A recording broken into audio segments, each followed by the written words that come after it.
Podcast Network. Your team every day.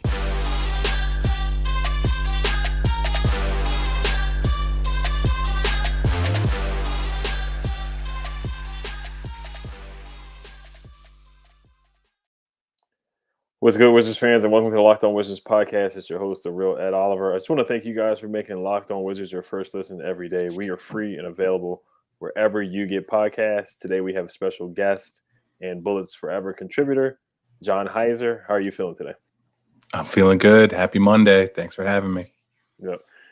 Today we're going to get into the Wizards offseason talk. We're just going to recap their moves and react to some grades that Bleacher Report and the Sporting News gave the Wizards. Just cover the moves they made as far as even Taj Gibson bringing in James Posey, etc. Different moves that they made. So, of course, the talk of the town today, reported from Shams Charania. I'll read the tweet that I have right here. She said, the Wizards, Raptors, Hornets, Kings, Heat, and Hawks, along with the Knicks, have expressed interest in Donovan Mitchell. This is on Bleacher Report, reported earlier this morning. John, any thoughts on this? Do you think this is any realistic possibility? And how do you think, even if the Wizards were to pull off a trade like this, how do you see Donovan Mitchell's fit next to a Bradley Beal? I think I've reacted a lot the same way a lot of Wizards fans reacted, which is this is the front office checking in. A star is available, so they're going to check in. I think we're in a similar situation to when they were checking in on Domantas Sabonis last year, and it was like, cool, we can check in, and then we'll quickly find out that the assets that we have aren't enough. So it feels like a bit of a rinse and repeat. Like, what is the price? What are you really asking for? They find out they're not willing to, or the machinations that the Wizards front office has to go through to open up all the picks that they would need, because it is all the picks. They're talking 4 or 5 picks. Even if you can say, Johnny Davis counts as a pick, or potentially Kispert might count as a pick, that kind of thing, you still can't get there because the Wizards' hands are tied with 23 gone in the Russell Westbrook deal. That said, I'm not even a huge fan of Donovan Mitchell next to Bradley Beal, because you can only do so much with the short backcourts. But I think the talent and ability is there in a Donovan Mitchell, where you have to find out what's it going to cost. You have to find out, like, what if that's the worst case, that they can get him and put him there and see how it works. Yeah, then you try it. You have to try it, because that's the name of the game, and I would say that's the one thing that the front office has emphasized and stuck to this whole time when it comes to player acquisition and maybe outside of the draft, is just stack as much talent as you can and figure it out. That's how we got Spencer Dinwiddie. That's how we were able to flip that into Porzingis when you threw in Bertans. So they're trying to do the same thing. What we're finding out, though, is that there are limitations, and the limitations are based on the value of their already drafted players. And that's where we start coming up short. Right. Yeah. I mean, I like that they're being aggressive, in quotation marks. They're checking in. As you said, they checked on reportedly DeJounte Murray. They checked in on SGA. They checked in on Jaden Ivey, Kevin Durant. I mean, any big name, I guess. They were tied to DeJounte Murray as well. But, they Domantas Sabonis last year. But they're swinging and they're missing. They just don't have enough assets. As you said, the 2023 pick is tied up. Honestly, looking at it, the way I don't see them getting, even if they were to be successful, I don't see them getting Donovan without having to give up Kristaps. Yeah. Now, if they were able to keep Kristaps, Porzingis, and bring in Donovan, then, well, okay, yeah, you have a lot of talent there. I think that's something you could work with. I don't know if it's a championship contender, but bringing in the Wizards, I think they need more top end talent. They need more stars. They just need more horsepower, more guys that, are number 1 options or number 2 options, grouping them together. But Donovan and Bill, it would be rough defensively. They both would be turnstiles and turntables. There was a tweet that was put out from NBA University showing the 20 most negative defenders among qualifying players in 2021-22. Donovan Mitchell had a negative 2.7 defensive rating, and he was ranked 201 out of 209 NBA players. That's how bad he was defensively. And then you look at the playoffs against the Mavericks, where Jalen Brunson was putting up 40 points against him and Mike Conley. So it's concerning, but at the same time, it would get butts in the seats for one. I'll say that. They would certainly be a playoff team. They would be a better roster than what they are. I don't think that's a question at all. But the assets, who are you giving up? Is Denny, Rui, Kispert, or whoever, Kuzma, Kristaps, and you just saw what the Jazz got, and what they got 4 first-round picks for Rudy Gobert. So they're asking for an arm and a leg and a couple first-round picks. So it's just it looks like another unattainable check-in for the Wizards. Right, and we say they're always checking in, right? Mm-hmm. They're not really. We don't know that they've actually taken swings at DeJounte Murray, right? They checked in on the price and they found out what the price was, and it sounds like they kind of put their bat on the shoulder and stepped away and said, "Okay, well, thanks." They got up, they saw what the pitcher was throwing, and they're like, "Maybe this is not for us." And that's what's going to happen now. It's also very much in their wheelhouse to acquire talent, feature talent, throw it out there. It was always, and this goes for a little bit of the current regime and the past regime as well, and that includes kind of Scotty Brooks. If we acquired a veteran mid-season, that veteran was getting time, right? It didn't matter how many younger players were kind of in line. When Wesley Johnson hit, like Wesley Johnson was getting playing time, right? Mm-hmm. So, and it's very similar. Like they're always trying to kind of pump up the value. And they did it with Porzingis. They featured him. I think he's a little different case in that they have been trying to get a Porzingis. They talked to Chicago about Markkanen before Markkanen wound up signing as a restricted free agent. They're getting the sign and trade to Cleveland. They had, again, this front office goes back a couple decades. We can bring in Darius Sangalia. We can bring in Alexei Petrov. They've been looking for and trying to acquire face-up forwards for a long time. So I think they do really like Porzingis because he's pretty unique. And just watching him for those 17-ish games, you saw like, oh, this could actually be an end of the game shot creator here. Like he's a problem if he's healthy, and we say that, we know that. But if he is, and and Brad is there as well, and Brad's, say 90% of some of the best times he was adjusting to a new role. If he's able to take more catch and shoot threes, all of a sudden that is something. That's a fun team to watch. I think they did get better, but we kind of talk about these like they've been checking in. That's the game. That's kind of that's it, right? They're going to do it all the time. What do you think?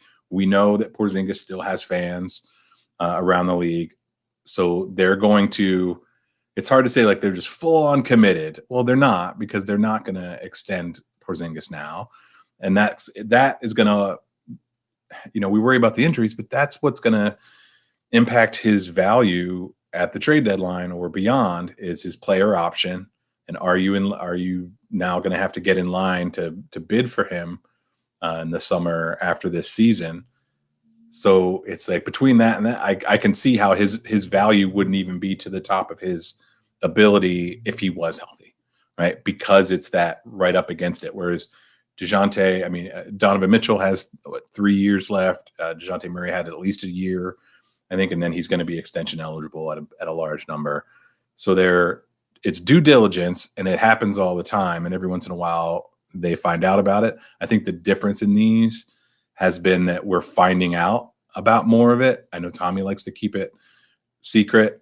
We didn't know about the Gafford deal. We didn't know about the KP deal until it was like right at the line, and it was done.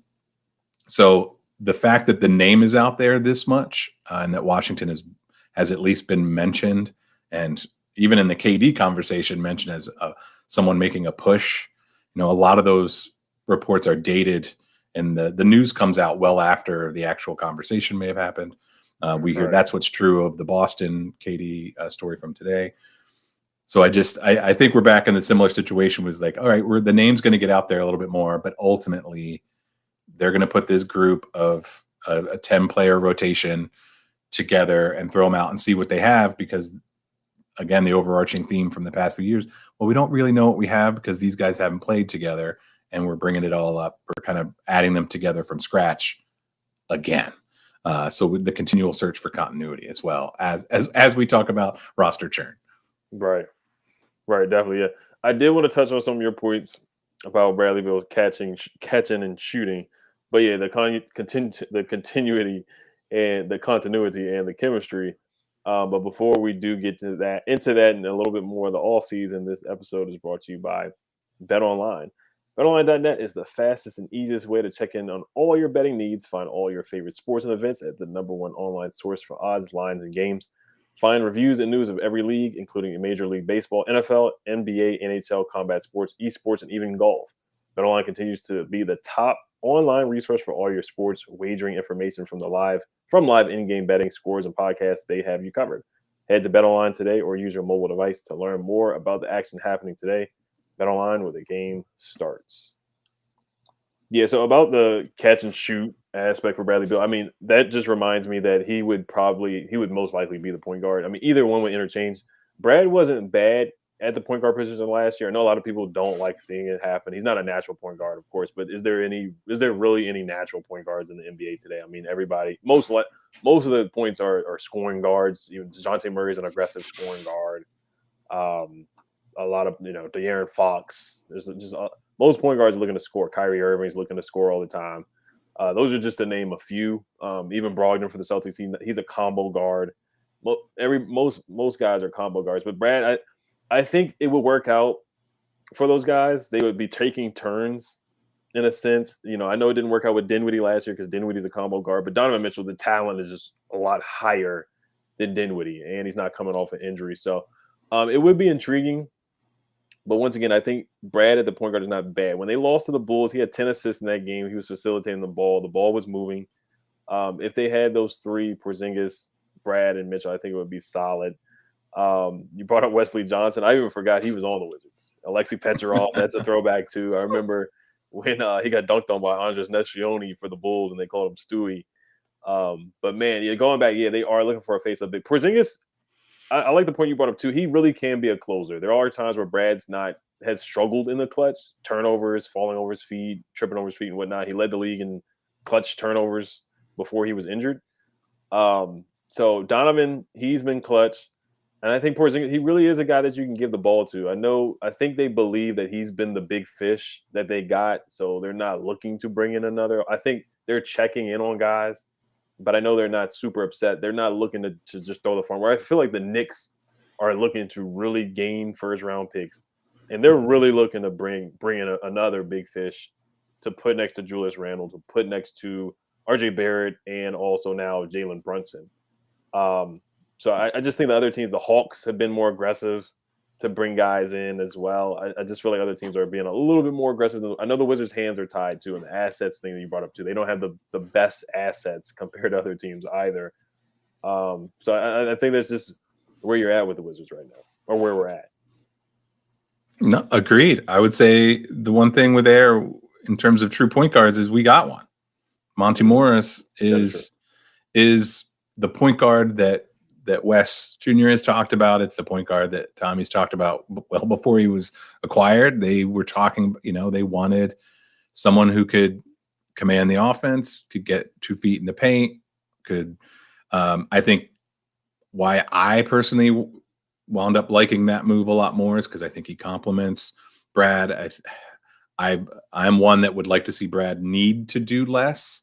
As a playmaker, I understand that he can do it. And last year was his first year kind of being thrust into a primary role of doing that. But what we saw, and I think to your point of when we started talking about size and KP as a potential, closer down the stretch, is smaller guards, smaller players get swallowed up pretty easily and can get doubled, and he can get the ball taken out of his hands. It's hard to just, you can maybe push KP around a little bit, but otherwise it's difficult to block a 7-3 fadeaway, right? So I think that's part of it. And I miss Brad. I went back and I watched some of the post All-Star game when he got snubbed, and he was just like, how about I just start putting 50, 40, 50, 38 on people? And that was not a guy who was like, let me see if I can get a triple-double tonight. That was the guy who was like, I can go get a bucket and I don't have to worry about upsetting anyone else. and he just went after it. Part of my excitement for a kind of floor general point guard is that Brad can get back to it. I almost liken it to a high school offense, right? Or a high school football, when you're like, your best player, he's going to play some wide receiver, he's going to play running back, he's going to play. Beal's been playing quarterback because we didn't have a quarterback. Like, he shouldn't be that. He should be getting the ball. He should be catching and running with the ball. And I'm mixing metaphors like crazy on a basketball podcast. But I think it plays. I think it plays because people are like, oh, yeah, you have that one really, really, really good player. Well, he kind of has to play quarterback because everything breaks down if the guy who's taking the snap can't do anything else, right? So that's where Brad felt in the last couple of years. And now he's got so much more help with the acquisitions that we'll talk about. But that goes back to, all right, if Morris just crazy low turnovers, can catch and shoot, and so we go back to that catch and shoot point that we boomerang around, and I think it was Zach Lowe who originally brought it up as, like, for fans of Bradley Beal, this is what you're looking for, is his catch and shoot numbers. Just the percentage of his catch and shoots went way down last year because Dinwiddie wasn't creating for him. He had to be, if you're initiating the offense, then in an offense like the Wizards, this isn't the Warriors who are going to pass the ball 17 times in 22 seconds, right? So in an offense like that, it's first good shot, first open shot's going up. So Brad's not getting the ball back. So there's definitely that feeling of, okay, if he can get more catch and shoots like he did when John Wall was feeding him, then there's a route to an ascendancy scoring wise, and then you don't necessarily have to let go of the increase in the rebounds and the assists that we saw, because the whole floor is more opened up. Definitely, yeah. I mean, I 100% agree with you on that. That he was doing too much last year. The his usage rate has been super high in the last couple of years. But I know it's like, since he's gotten the max deal, it's kind of like he should be doing everything out there now, since he's getting the $50 million or the $250 million and the 35% of the salary cap. But yes, he is better when he has a point guard, a la John Wall. He was really good next to John Wall. Even when Russ was here 2 years ago, or 2020, that's when Brad had his best statistical season, got his accolades. He got the All-NBA team that he always wanted. He got the All-Star team once again, made the All-Star team once again. And he looked at his best next to guys who are looking to pass the ball, looking to set guys up, such as Bradley Beal. I think that could happen with Monte Morris. I think there's a high possibility of that happening. I do think the roster construction, some of the moves that they made, definitely could fit next to Bradley Beal. Now you have a Kristaps Porzingis, who is the best big that he's played next to, that can space the floor, that's not going to clog the paint either. I think the starting five will have guys that can shoot the three, can space the floor. So I think that's a positive to look towards as well. But we'll get into the roster moves. We'll break them down one by one. So how did you feel about the first move of the offseason, the Wizards trading Kentavious Caldwell-Pope, Ishmael Smith, who is the Wizards legend, honorary Wizard, for Will Barton and Monte Morris? This is a phenomenal trade, I think. And that goes for both sides. Denver's going to get what they need out of it, and they got him for 2 more years. So they've got KCP locked down for 3 years, $45 million essentially. Perfect for them. And with Jamal Murray coming back. And at the same time, once you looked at where the Wizards were asset-wise, where they were draft pick, cap space was going to be the MLE. Once we got through the draft and they correctly were not willing to use 10 to bring back Malcolm Brogdon, at that point, there's only so much you can do to get a guard and a point guard and not gut the rest of your team, right? So I think that's why it made a ton of sense to me. I had already done the research on Monte Morris. Yes, he's familiar with Wes Unseld Jr. They were together for a long time. I think that in and of itself brings value. I've seen some folks online who say, oh, we only got him because he was Wes's guy. Again, we're going to mix some football metaphors, but you go get the backup quarterback from the team, right? And you bring him over and make him your starting quarterback. Except Monte Morris, the game fits too. It's not just his knowledge of Wes's system and what Wes wants, which I think is huge, but his game, like we talked about, a crazy low turnover rate, very good on catch and shoot, played off of Jokic last year, who we talk about Bradley Beal usage rate. Jokic was point center, MVP on a team with missing its next two best players, essentially, and still carrying them. And then Monty playing off of that. It's just one of those things. It's the antithesis of last year when we're going to bring all these random guys together from the Lakers trade, which incorporated Spencer Dinwiddie as well. Once it was all said and done, and 5 teams and all those tiers, and then just kind of push them onto the floor and realize, oh, they're all kind of out for themselves, and we're in a bit of trouble. Whereas this, from the top down, when it starts with Morris, he's about getting other people involved. He's also under contract for this season and next, so he's not up against it yet either. So I think you do what you can there. Someone who doesn't eat into Brad, who doesn't necessarily eat into Porzingis, like he can play off of them, right? We love that. And then the fact that they had turned Montrez into Carey and into Ish, and Ish was able to then be flipped and included in this deal to make it work, that they also got Baltimore native Will Barton back, who is not Will Barton of 4 or 5 years ago, but he's still playing at a pretty high level. And they'll say that, well, Will Barton is not the defensive player that KCP is. He's not. But also KCP's defense last year wasn't exactly blowing people away. He was the primary defender, and I think he took on kind of that first wing. And right off the bat, it was great to have him. And you saw it on those early games, like, oh, the primary offensive wing, like KCP is going to have that assignment every night. And you have a good feeling that at least we're getting something plus defense out of that, even if the rotations in the back end don't look so hot yet. So we lose that. But I was surprised when you go back statistically and look, Barton is not, we didn't drop off a cliff from one to the other. So when you look for a professional scorer, there's ways, positive and benefits and negatives to his contract, and that he's going to be expiring. So there's different ways to look at that. But otherwise, you got another West guy. In addition to that, you get 2 rotation players for the cost of 1. Yes, your defense is going to slip a little, but you're hoping that you gain because they know the system that they're stepping into, unlike all of those guys that we got last year. So I was a fan of getting Morris and Barton and getting Ish his coveted 13th team. So now he has the record. As soon as he suits up, he's got the record.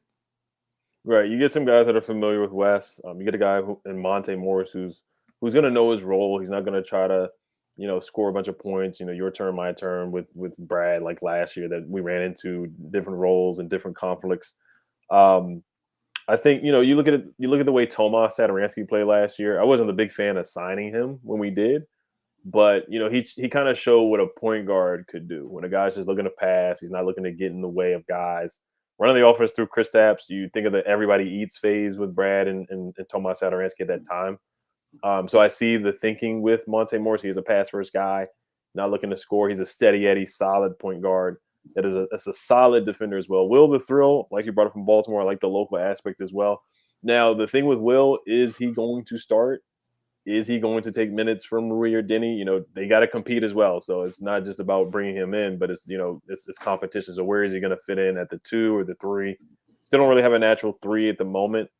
Of course, Kuz is going to start at the 4, but I like bringing in Will. I think he brings up the athleticism of the team, the playmaking ability, knocking down threes. The Wizards were bottom 5 in threes last year, league worst in threes made overall in the season. So I think they were good moves, and it makes Wes comfortable. I think Wes struggled a little bit with controlling locker room personalities. Of course, we had dust-ups with Montrez and KCP and Davis and Bertans and other things that we didn't even hear about behind closed doors. Of course, Dinwiddie not saying that he didn't know what his role was. So Monte Morris is going to come in and know what his role is, and Will Barnes is going to. They both know what to expect from Wes Unseld Jr. As you brought up with the football analogies, I liken it to Ron Rivera with the Panthers. He's bringing in every Panther that he knows, so he can be familiar with guys and comfortable with guys, and I think that's going to be big for Wes as well. But I did want to read the article that I found on Sporting News, giving the Wizards a grade of a D+. Quote from Sporting News. It said, Thanks although for the plus. Can we just say that first? Thank you for the plus. Because a D, that would have been insulting, but it's a D Right. plus. They hedge that it could get to a C minus if the grading curve works out. I love it. The D Right. plus. Yeah, I do want to find who wrote the article too. I'm gonna try to find that really quick here before I read what they had to say. But I'm sorry, this is for the win on USA Today. Actually, this is Okay. Brian Kalbrowski. He gave some harsh grades too. I think he gave the Right. Bulls a D. He gave the Celtics a. He gave the Celtics an A, Hawks an A, probably because they were more aggressive than the Wizards. They got bigger names Sure. per se. The Hornets got an F. I think the Hornets didn't make any moves at all. They had guys caught up in things off the court, as we Yeah. know. So I can see why. The Bulls got a D plus. But reading what he Just said giving about the out those- Wizards, right? Go so ahead. I'm just laughing at those D pluses. right. So he's been a Russian judge here for the offseason, but he says, although I do think the Wizards made a nice move trading for Monte Morris, this was an incredibly underwhelming offseason in Washington.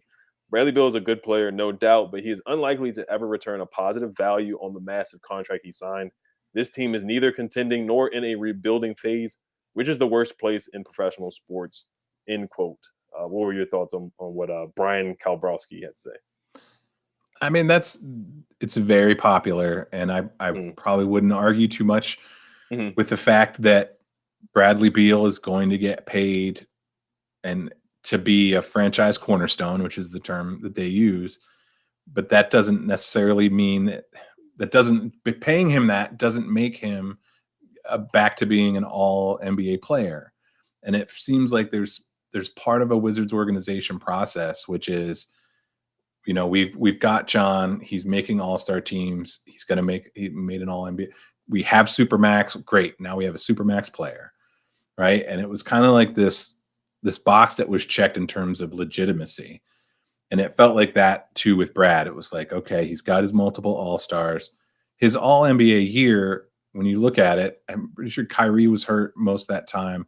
James Harden was hurt for most of that time. Like, there's a reason why that's the only, and Russell Westbrook led the league in assists as a Wizard and did not make all. So he essentially got it over Russ. I think Tatum may have been the next vote getter right there. But that's why he got it.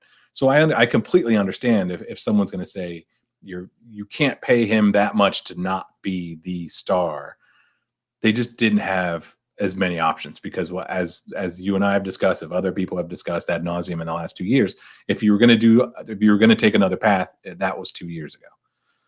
That was before the when a potential Warriors, before the Warriors got, when they had 2 lottery picks and all that fun stuff.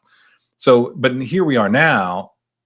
I too very much dislike, not so much the money wise, because the cap's going to go up and we know that, but also that no trade clause, which basically, I mean, the contract as written, it may as well have been a restricted free agency signing sheet because the agent wrote that contract. It doesn't appear that the Wizards weighed in on any of that, except maybe if the payment terms, if Brad's not getting 50% on opening day or something like that. Otherwise, that is written like an agent would write it, and as if the Wizards were just like, "Thank you, the fax is here. We're going to go ahead and sign it." So I can see the negativity there. At the same time, we kind of knew that was coming. I think for a lot of fans like me, you're just kind of like, "Yep, we knew that was coming." I'm not going to wrap up a lot of my emotions in flailing at the sun on this one because we knew it was coming. And you're right, like it does outpay it. But if we're getting that spike, if we're getting that, even if it's smoothed out, the additional revenue, then all of a sudden that's going to open some doors. And as the front office likes to say, we signed our big free agent because there is a way that D plus becomes an F. And Ryan may have thrown an F minus at us if the Wizards fail to retain Bradley Beal, and we're talking on July 7th or whatever it is about them having to take back some picks that are probably that are lottery protected and stuff like that, just because that's how this wound up going. So credit for them not having an asset walk away. And they're very much a front office and an organization that's like, let's figure out the money and we'll kick the money down the road. They did it with Bertans. They were like, we saw that number and we were like, what just happened? I mean, Gortat got a 5th season, right? And then Bertans gets that money with some partial guarantee on it. And so we knew this was kind of Dinwiddie got 3 years coming off an ACL. So we knew that was going to be part of it. They're okay with that, and they'll figure it out down the road. And they're not the only GM and front offices that operate that way either. But I get it. It's harsh because you're coming from a position of, like he said, if you're in the middle, you're nowhere. And the NBA punishes the middle, and the middle is where the Wizards seem to be the most comfortable operating from, with just kind of like, sorry, we've got one arm tied behind our back. We don't know how this happened. You're like, you did it. You're the one, you tied your own hand back there. Why? And you're like, well, I guess if there's only something we could do, and that's why we tear our hair out for this team. Right. Yeah, they are in basketball purgatory. That's what stood out to me, too, when he said the team is neither contending nor in a rebuilding phase, which is the worst place in professional sports. That's why, when they brought up the KD thing, I know a lot of Wizards fans are against bringing in Kevin Durant. I get it. He's 34, injuries. But at least he would get you out of purgatory. I'll say that. You'll be a 100% a playoff team. Right now, we're in the play-in range. At best, I would say 60 to everything goes right. And Kevin Durant, you still probably wouldn't be – you still could lose in the first round. You just saw what Kevin Durant did with Kyrie.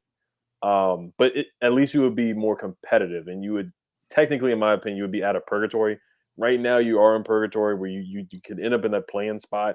As you said, Bradley Beal, we already knew that was going to happen. I mean, if you follow the Wizards, you're a Wizards fan or just following the team, we already knew he was going to come back and sign that deal. He said it in the middle of the season when he had the cast on his arm, and he said that's fair that he's coming back. The only thing that threw me off was the no trade clause and the 15% trade kicker. Steph Curry asked one from the Warriors and didn't even get a no trade clause. So that just kind of stood out to me as well. And the guys that he's mentioning who got no trade clauses, Kevin Garnett, Tim Duncan, Kobe Bryant, Carmelo Anthony, all those names, one guy stands out. Bradley Beal's a great player, but he's not a Hall of Famer like those guys that I named. So for him to get a no trade clause, it was a little surprising. I know Ted loves Bradley Beal, but it just hurts because if you look at it this way, say you want to trade him to the Kings or the Thunder, and they want to give us multiple picks back in a trade, we can't. But if he wants to go to the Celtics and play with his buddy Jason Tatum, then he could force his way there. So that just kind of really, really concerns me there. But I thought Brian hit it to a T there. I think a big reason why is just because we didn't bring in a sexy name in. We didn't get DeJounte Murray, didn't get SGA, didn't end up with Jaden Ivey. All the big names we were tied into, we didn't get those guys. We got good players, solid players. Taj Gibson, another solid signing. It's a solid signing that we just picked up, and DeLon Wright is a good player as well. So I wholeheartedly understand the grade. I do understand the grade, but I think the team got better. Oh yeah. And I think we should revisit for a second the no trade clause, because I know a lot of the conversation around it becomes, but they're not sending Brad to Sacramento anyway, anyhow, right? They love him too much. There's no point in that relationship where they turn around and say, you know what, you're done. We're done with you. But now, like you said, he can't force a trade, but he can limit their options. And very specifically, he can. This is why Kobe had requested a trade. Kobe was kind of in a situation where he was looking at playing in Chicago. Part of the reason that didn't happen was because by the time they negotiated the terms, what was left in Chicago for him to play with wasn't worth it. And he's like, I'm just going to get back into a situation where I don't have enough around me. Why would I want to do that when I can stay? Brad can essentially say, and this is a great topic when Jaylen Brown's name is back in the news, he can say, all right, here are my short list. And again, we're down the road at least a year, if not more. And when he sees what the package is, he can say, wait, I want to play with that guy. I don't want that guy coming back, because now my allegiance is to my new team, whoever that's going to be. So I don't want to strip them of talent. So it's actually becomes in his best interest to, unless a team's just going to buy him out, it becomes in his best interest for the Wizards to get less of value for him. So that's kind of the reason we bring it up. And that's why when someone says they're not dealing Brad without his permission, no, of course, they've been simpatico for years since the last extension was signed. This whole thing has been on schedule. The train is running right on schedule, right? For Ted, for Tommy, and for Brad. But when it goes off, now they have no leverage. And Ted said it wasn't a point of leverage, it was a point of partnership. It absolutely is, contractually speaking, absolutely is a point of leverage. And again, they've tied their arm behind my back, and then in a few years they'll be like, "Oh, how did we get in this position?" Right? So that's why we bring up the no trade clause for those fans saying like they were never going to dump Brad. You're right, but now you can't have the same bidding war that OKC had for Paul George when Paul George actually also meant Kawhi, for example, because then you've got so much wrapped up into it. Right, and you look at the Nets now. If Kevin Durant had a no trade clause, then he would be like, hey, Phoenix and Miami are the only two teams I want to go to. But now the Nets are playing hardball with him where they're looking at all options. They're looking at the Timberwolves, they're looking at the Celtics, they're looking at there's some other teams in the Raptors with Scotty Barnes, and they're trying to get an all-star, all-world type of package back in return. So they have options where they're not just limited to Kevin Durant just saying, hey, it can only be the Suns and it can only be Miami, which right now it looks like those teams after the DeAndre Ayton trade, it looks like it's looking near impossible for them to make a deal with the Suns. But, it does. But as far as the grade, I give the Wizards about. I hate giving grades, but me too. Go ahead, throw it out there. It's average. I mean, I give it about a C+. I thought they made good moves. I think they're a better roster, but does it move the needle? It doesn't. I think they're still a good team, and they had to stay healthy, obviously, and everything has to break right. I think they improved. I think they got a natural point guard. I think they got a good guy that can be a six-man or a solid starter for you in Will Barton. And I'm thinking of it in a way that Kristaps is the big fish that they brought in. That's the big guy that they brought in.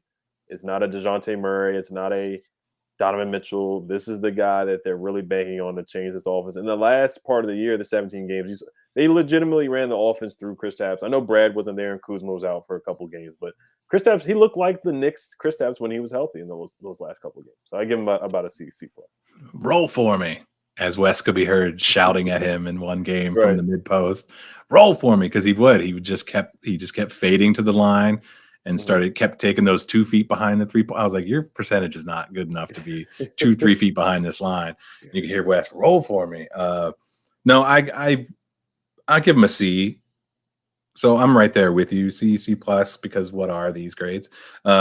Because you're right, they didn't. I mean, Porzingis was talent-wise the best player they've added from the deadline through the offseason. That's where you're going to see potentially, how these guys come together. And if Abeal, Porzingis, Kuzma, and then supporting pieces. But to your point, you were talking about, being bottom 5 in three-point shooting, between Dinwiddie, Holiday, we almost forgot about him, right? Dinwiddie, Holiday, Neto, and then Ish, probably all in the low 30s, topping out at 30 to 31%. And now you've got Monty Morris, who's at over 40%. Delon Wright shot 38% on catch and shoot. Immediately better shooting. I think KCP shot well, but streaky, which was, again, any Lakers fan will tell you, like he's gonna have streaky moments. But Barton is up there as well. He's below KCP, but he's right up there. So you're like, okay, if Porzingis can shoot, all of a sudden, this is kind of what we've been trying for. If you're going to build what I would refer to as a finesse roster or playing finesse basketball, which is kind of what this front office has been doing for a long time, and you can see it in the go-go as well. It's a very pass cut finesse way to win games. You have to have shooters, and they didn't. So I give him the C based on that. When you flipped Again, the center rotation went from Gafford, Trez, TB coming back healthy to now Porzingis. Now Gafford's your backup, and you've got Taj Gibson there as your, in case of emergency, break glass defensive veteran. Plus, you've still got Vernon Carey, who had more than I thought left in the tank when I saw him in the summer league. I was really impressed with his willingness to move his feet and how quick he looked. So all of a sudden, you're like, okay, yeah, like you said, the bigger get was at the deadline. We saw it, and then we put it away, so we didn't want to break our new toy. But we're back to the situation was how quickly can these guys play together, play well together? We saw the Celtics come together from that poor start. As long as you can play defense and you've got a couple of shot makers and shooters around them, there's a blueprint, right? There's a blueprint to have a good team. So the Wizards have the blueprint, but they've also got Brad coming off of a surgery, so he's still in rehab mode. He's supposedly, 100%, but that's 100% of that doesn't mean game ready and ready for the rigors of a schedule. So he's still coming back. You've got the players that are in the international competitions like Avdia over the summer. If KP is playing, I saw he's in Europe. I didn't see if he was going to be playing in any of those games. Mm-hmm. But it's all about what comes together now. And it feels like this is the third year in a row. It's like, what is this group going to look like? We're just still hopeful because the talent level is higher. Absolutely. Right. Yeah, I think they are a finesse team as well. We didn't talk too much about the defensive side. We'll probably talk about that in the next episode. We didn't even talk about Johnny Davis, so it's a lot of aspects to talk about. But as you shake your head about Johnny Davis, no, he's giggling, he's laughing at me because I'm trying to find ways to be nice about Johnny Davis. Right. I'm trying. So this concludes our first part of the episode. John, where can they find you on Twitter? At J Heiser 3, HEISER. It's like Budweiser, but with an H. J Heiser 3. You can get all my Wizards and NBA thoughts there, as well as plenty of unwarranted political discourse. All right, I just want to thank you guys for making Locked On Wizards your first listen every day. For your second listen, get up to date on the latest news and rumors in the NBA in just 30 minutes every day with Locked On NBA. Locked On NBA, your daily NBA update in just 30 minutes. Hell to the Wizards.